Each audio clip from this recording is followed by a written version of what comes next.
আসসালামু আলাইকুম। আমি এই মুহূর্তে যুক্ত হচ্ছি চট্টগ্রামের জহুর আহমেদ চৌধুরী স্টেডিয়াম থেকে। গতকালকে যে ধরনের ঝড় বয়ে গিয়েছে চট্টগ্রামের সাগরিকায়, অনেকেই ধরে নিয়েছিলেন যে আজকে খেলা হবে না বা না হওয়ার সম্ভাবনা অনেক বেশি। কিন্তু আশ্চর্যজনক হলেও সত্য, মাঠ কিন্তু পুরোপুরিভাবে প্রস্তুত খেলার জন্য।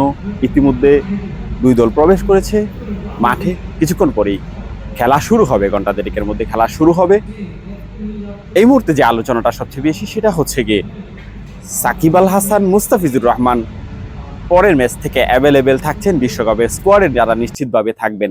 দলের সাথে অন্য যে দুজন ক্রিকেটার আছেন, আফিফ হোসেন ধ্রুব এবং পারভেজ হোসেন ইমন, যাদেরকে জিম্বাবুয়ে সিরিজে খেলানো হবে কিনা বা পরবর্তী এই ম্যাচে সুযোগ পাবেন কিনা সেটা নিয়ে একটা বড় প্রশ্ন আছে। বিশ্বকাপে স্কোয়াড ঘোষণা করার আগে, ফাইনাল যে স্কোয়াডটা, সেই স্কোয়াডটা দেখে নেওয়ার আগে এটা কিন্তু একটা বড় সুযোগ।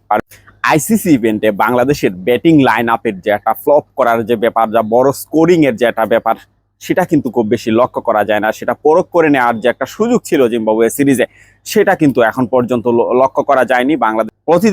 বাংলাদেশের অধিনায়ক প্রতিদিনই টসে জিতে বোলিং করার সিদ্ধান্ত নিয়েছেন। আজকে কি করবেন সেটা আসলে দেখার অপেক্ষায় আসলে চট্টগ্রামের সাগরিকার দর্শকরা এবং সবাই টিভি সেটের সামনে নিশ্চয়ই আশা নিয়ে বসবেন।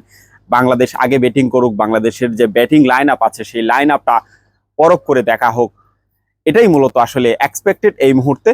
জিম্বাবুয়ের সাথে আজকে বাংলাদেশ নিশ্চিতভাবে চাইবে সিরিজটা জয়লাভ করে ঢাকাতে যাওয়ার জন্য। এই মুহূর্তে কিন্তু আসলে বাংলাদেশ দল প্র্যাকটিস করছে। সৌম্য সরকারকে আমরা নিয়মিত প্র্যাকটিস করতে দেখেছি। আফিফ হোসেন ধ্রুব গতকালকে অনেক ভালো প্র্যাকটিস করেছেন, কিন্তু অনেক বড় বড় ছক্কা হাঁকিয়েছেন কোচদের সামনে। আসলে সেটা আসলে নজরে আসবে কিনা, বা সৌম্য সরকারকে যদি পরবর্তীতে ম্যাচে সুযোগ দেওয়া হয় বা এই ম্যাচেই খেলবেন কিনা, আসলে এটাও একটা প্রশ্ন এই মুহূর্তে আসলে এটাই হচ্ছে সবচেয়ে বড় প্রশ্ন, যে বাংলাদেশ কি ব্যাটিং করে তাদের ব্যাটিং লাইন আপটাকে পরখ করবে কিনা, বা ওপেনিং স্লটে যে সমস্যাটা হচ্ছে। লিটন দাস আসলে প্রথম ম্যাচে ব্যর্থ হয়েছিলেন, দ্বিতীয় ম্যাচে 25 বলে 25 রান করেছেন। নাজমুল হোসেন শান্ত, যার স্ট্রাইক রেট নিয়ে অনেক বেশি কথা হচ্ছে এই মুহূর্তে, তো তারা আসলে তাদের নিজের ব্যাটিং যে ঝলক বা টি-20 সুলভ যে ব্যাটিং সেটা করবেন কিনা বা সেই অ্যাপ্রোচে যাবেন কিনা। গত ম্যাচে আমরা দেখেছি মাহমুদুল্লাহ রিয়াদ 103 মিটারের একটা ছক্কা হাঁকিয়েছেন, যেটা দর্শকদের অনেকেই বলেছেন যেটা তাদের মনের খোরাক, আসলে চোখের শান্তি এই ছক্কাগুলো। তাওহিদ ব্যাটিংটা কিন্তু করেছেন, রান রান তাড়া করতে গিয়ে মাহমুদুল্লাহ রিয়াদ এবং তৌহিদ হৃদয় যে ব্যাটিংটা করেছেন, এই ব্যাটিংটাই আসলে বাংলাদেশ এক্সপেক্ট করে, টাইগার ভক্তরা এক্সপেক্ট করে, সবাই দেখতে চায় অন্য অন্য ব্যাটসম্যানদের কাছ থেকে। আসলে এই মুহূর্তে সবচেয়ে বড় প্রশ্ন হচ্ছে বাংলাদেশের একাদশ কেমন হবে ও পরবর্তীতে থাকবে কিনা।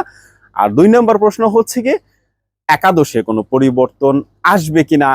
তার চেয়ে বড় প্রশ্ন হচ্ছে বাংলাদেশ টসে জিতলে ব্যাটিং নিবে কিনা, বা জিম্বাবুয়ে যদি টসে জিতে ব্যাটিং দেয় সেক্ষেত্রে বাংলাদেশের ব্যাটিং অ্যাপ্রোচটা কি হবে, বাংলাদেশ খুশি হবে কিনা। আসলে বাংলাদেশ ভালো ক্রিকেট খেলুক, ভালো ক্রিকেট খেলে বিশ্বকাপের জন্য প্রস্তুত হোক, সেটাই আসলে এক্সপেক্টেড এই মুহূর্তে। চট্টগ্রামের জহুর আহমেদ চৌধুরী স্টেডিয়াম থেকে তোফায়েল আহমেদ নাবিল, ডেইলি পোস্ট 71।